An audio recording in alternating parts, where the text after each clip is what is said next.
আসসালামু আলাইকুম। নতুন একটা ভিডিওতে সবাইকে স্বাগত জানাই। আমি তোফায়েল হোসেন।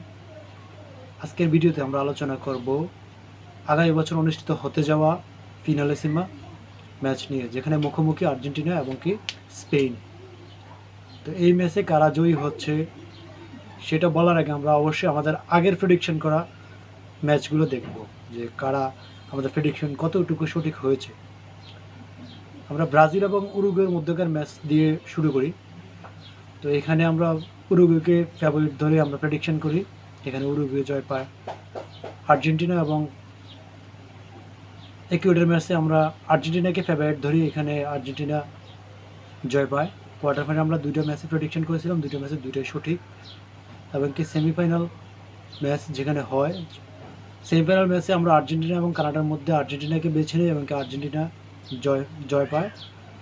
দেন আমরা কলম্বিয়া এবং কি উরুগুয়ের ম্যাচে আমরা উরুগুয়েকে বেছে নিয়েছিলাম। দুর্ভাগ্যবশতভাবে আমরা এখানে ফেল করি এবং কি উরুগুয়ে জয় পায়।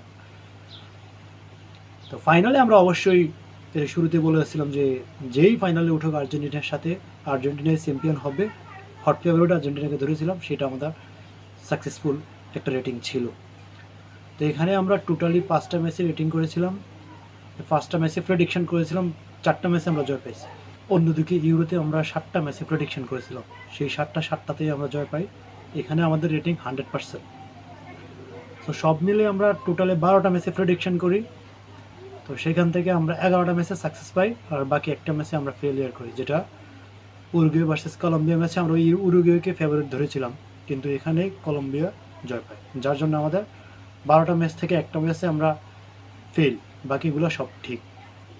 তো এবার আসি স্পেন এবং কি আর্জেন্টিনা, কোপা আমেরিকা চ্যাম্পিয়ন আর ইউরো চ্যাম্পিয়নদের মধ্যে লড়াই হবে আগামী 1 বছর পর, তথা 2025 সালে। তো ম্যাচটা ঠিক কোথায় হবে এখনও জানা নেই, এবং কি কবে হবে সেটাও জানা নেই, তবে হতে পারে জুন জুলাই মাসের দিকে আগামী বছর। তো সেই ম্যাচটাতে কারা ফেভারিট? আর্জেন্টিনার যে অবস্থা, তারা তাদের সোনালি সময় পার করতেছে, বিশেষ করে কোপা আমেরিকা, ওয়ার্ল্ড কাপ, ফিনালেসিমা এবং কি আবারও কোপা আমেরিকা, টোটালি 4টা শিরোপা তারা পাইছে। সামনে আরও একটা শিরোপা তারা কি পাবে কি পাবে না, সেই দিক বিবেচনা করলে যদি আমরা ধরি যে তাদের এই বর্তমান টিম থেকে ডিমারিয়া প্লাস ওটামেন্ডি কিন্তু রিটায়ার্ডে চলে যাচ্ছে, তাদের রিপ্লেসমেন্ট কারা হবে সেটা একটা চিন্তাধারার বিষয় আছে। তো সেখানে আর অন্যদিকে স্পেন কিন্তু তারুণ্য নির্ভর একটা দল, এখানে শক্তির দিক থেকে আমি স্পেনকে এগিয়ে রাখবো, আর অভিজ্ঞতার দিক থেকে অবশ্যই আর্জেন্টিনা বলা যায় যে আর্জেন্টিনা থেকে স্পেনে এগিয়ে থাকবে এবং কি স্পেনে ম্যাচটা জয় করতে পারে। দেখা যাক, আগামী বছর তো অনেক কিছুই হতে পারে, তবে স্পেনকে এই মুহূর্তে যতটুকু সম্ভাবনা আছে, এই মুহূর্তে মানে ম্যাচগুলোর যে অবস্থা, টিমের যে অবস্থা, তাতে করে স্পেনে জেতার সম্ভাবনা সবচাইতে বেশি। আপনার কি মনে হয়? কমেন্টে অবশ্যই লিখে যাবেন। ধন্যবাদ সবাইকে, ভালো